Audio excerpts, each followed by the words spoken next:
সভার সভাপতি, প্রধান অতিথি প্রিয় নেতা জনাব তারেক রহমান, উপস্থিত নেতৃবৃন্দ,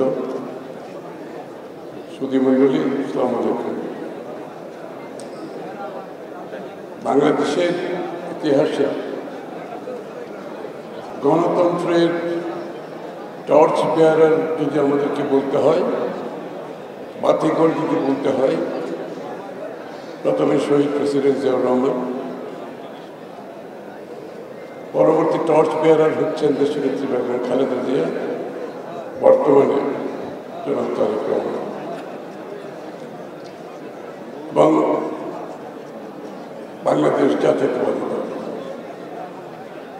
আজকে গণতন্ত্রের লড়াইয়ে, দীর্ঘ লড়াইয়ে বাংলাদেশ বারবার বাধাগ্রস্ত হয়েছে,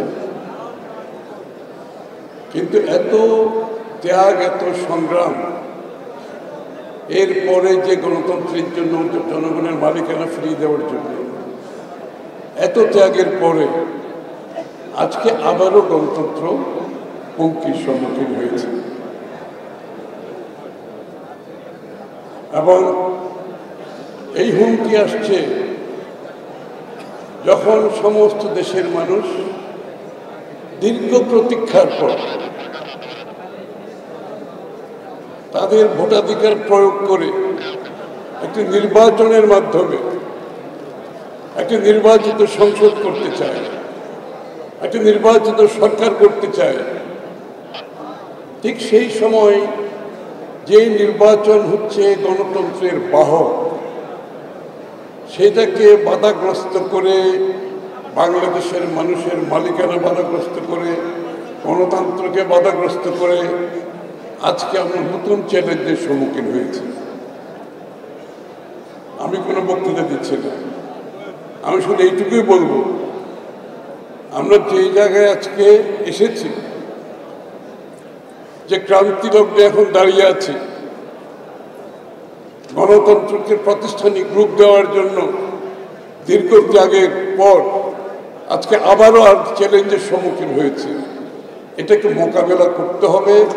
7ই নভেম্বরের যে স্পিরিট, যে চেতনা, সেই স্পিরিট নিয়ে আবারও এটাকে মোকাবেলা করতে হবে আমাদেরকে। বন্ধুগণ, আর সংস্কারের ব্যাপারে আমি শুধু এইটুকু বলবো যে সংস্কার হতে হবে একটি নির্বাচিত প্রতিনিধিদের সংসদের মাধ্যমে, সংসদের মধ্য থেকে সংস্কার হতে হবে।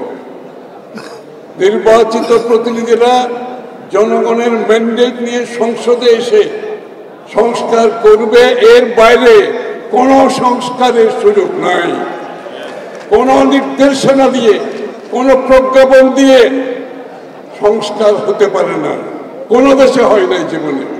বাংলাদেশে আগামীর যে সংস্কার হবে, সেটা হবে বাংলাদেশের নির্বাচিত প্রতিনিধিদের মাধ্যমে সংসদের মধ্যে হতে হবে। আমাদের পক্ষ থেকে আমাদের 31তম সংস্কারের যে প্রস্তাব, আমরা সেটা আগামী দিনে ইনশাআল্লাহ জনগণের ম্যান্ডেট নিয়ে পরিপূর্ণভাবে সেই সংস্কার সমাধান করব। সবাইকে ধন্যবাদ।